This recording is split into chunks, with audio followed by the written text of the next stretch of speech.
Na guys, dahil hapon na, magsaing na tayo. Ayan, so magsasaing ako ng mais na bigas. Ipakita ko sa inyo kung paano ko niluluto yung bigas na mais or rice corn. Ayan, video rani. Shout out to my mom. Mother. Hello, mother. Ayan, so okay. So ayan guys, ang aming simple home. Simpleng bagay lang talaga. So first, ilagay natin siya sa kawali. Charot! Mag-ano tayo? So ang ginagamit ko para maggawa ng apoy ay papel. Kasi marami kaming mga scratch paper. Ayan. So yan guys, ang ginagamit ko pag gawa ko ng apoy.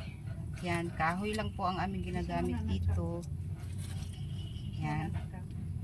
Si Tonton. So magluto muna ako ng kanin na bigas. Then mamaya ay magluto na naman ako ng gulay na gabi.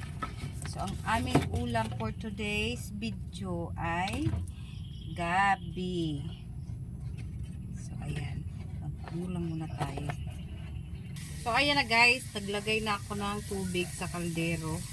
At isasalang ko na siya dyan. Kasi, iba ako magluto guys ng mais. Magpapakulo muna ako ng tubig. Pag kumulo na yung tubig, at saka ko ilalagay yung bigas. Yan, at dahil nakulo na nga ito guys. Kulo na yung ating pinainit. Lagyan na natin siya ng bigas. Ayan na yung bigas, ilalagay na natin. Tcharam! Ito po yung sinasabi ko na bigas na mais. Oh. So magsasaing ako ng 3 takal.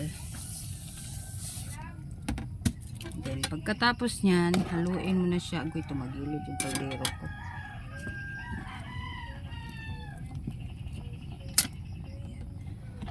Tapos kung medyo parang marami pang sabaw, dagdagan mo siya ng konting kanin ay bigas.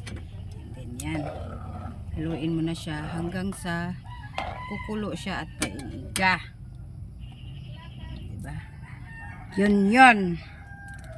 So kukuluin lang natin siya, then haluin natin ulit after hanggang sa patuyo na siya at magmukha na siyang kanin na bigas. Takpak ko muna siya.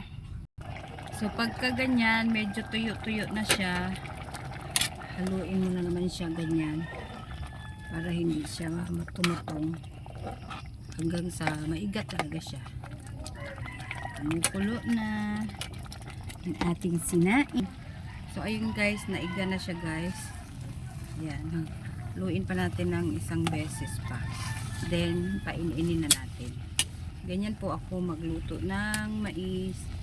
So, ayan, okay na yan siya. Tatakpan ko na lang hanggang sa mainin na. Ayan. So ganyan po ako magsaing ng rice corn or bigas na mais. So hanggang dito na lang ang ating video for today. Thank you so much for watching again. Bye bye.